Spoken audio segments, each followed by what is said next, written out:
If you look at these leaves against the light, it's not just spring, it's a network, it's a blueprint.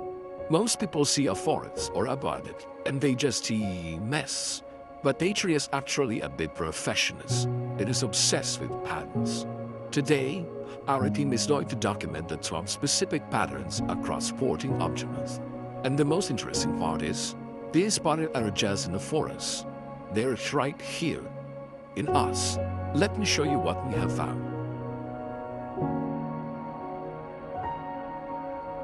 I'll start with something we all recognize: symmetry. Look at this leaf. If you fold it, the left and right are perfect mirrors.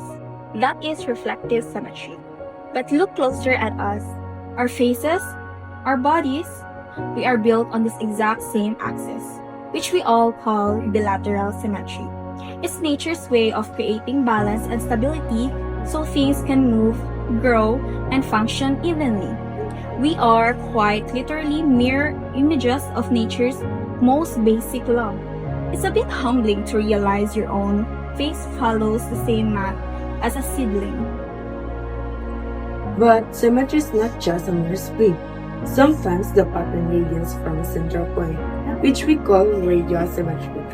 You see, it's in the way a flower opens to the sun, perfectly organized in a circle. But nature has a favorite number, 5. This is a pentagonal symmetry. Look at this star fruit. Its a 5-pointed design is one of nature's most stable and repeating structures. Whether it is a star fruit, a starfish, or a flower, this 5-folded geometry is a 600 degrees of perfect organization.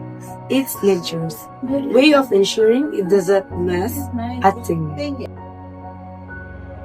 Then we have stripes and spots. You see this a lot on plants and animals, and they are far more than just a decoration. Stripes usually help to break up a silhouette, making things harder to see in the shadows, or it's nature's original camouflage. Spots, on the other hand, are often about cells reacting to one another as they grow. They look random, but there's a specific mathematical rhythm to where each dot lands. Just like what I'm wearing, you can see this in the animal called leopard. It's like nature is painting in a very specific, very clever brush.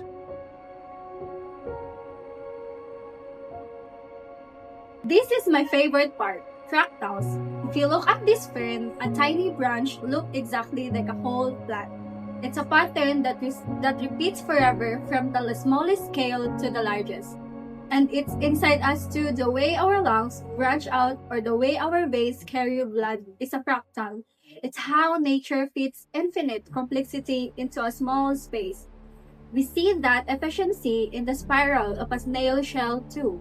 It's the most efficient way to grow larger without ever changing its basic shape. It just unfolds, constantly expanding but never losing its center. Now look at the skin of this pineapple. Those are tessellation. It's like a tile floor where every shape fits perfectly with no gaps.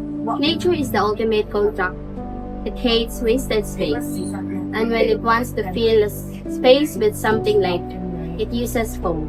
It's like a cluster of bubbles that press against each other, creating these tiny geometric walls to stay strong but light. From the honeycomb to the sea foam on the beach, it's all about maximum strength with minimum material.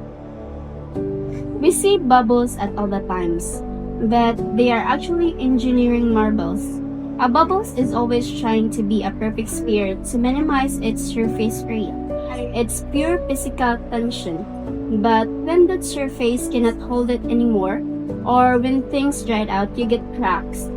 Look at the ground here. Those cracks are not just broken earth. They are the geometry of stress being released. It's the earth way of finding a new balance when things get too tight. Sometimes things don't just crack, they fracture. These are sharp jog breaks from a sudden impact. It's the geometry of force. It's a total opposite of a meander. A meander is a lazy, winding curve like a river or a vine. Nature doesn't like straight lines because they are expensive in terms of energy. It prefers to take the scenic route to stay efficient. And you can see that energy moving in waves, whether it's a ripple in your coffee cup or the way the long grass on a Cebuano hillside moves in the wind. A wave is just energy traveling through medium. It's a rhythmic pulse that proves even the air and water around us are following the same invisible rules.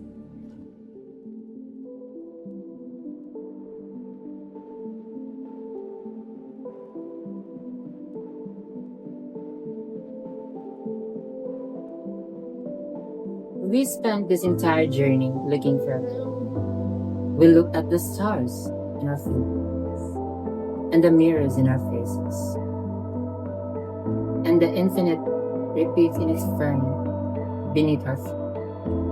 But 14 objects and 12 patterns later, we realized something. Nature isn't a gallery we visit. It's a blueprint we are written into. This pattern aren't just out there in the wild. They are the pulse in your wrist, the branching of your lungs, and the symmetry of your very soul. The math is done. The evidence is everywhere. The only question left is, now you've seen the code, can you ever go back to seeing just a mist?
Say hi to the vlog!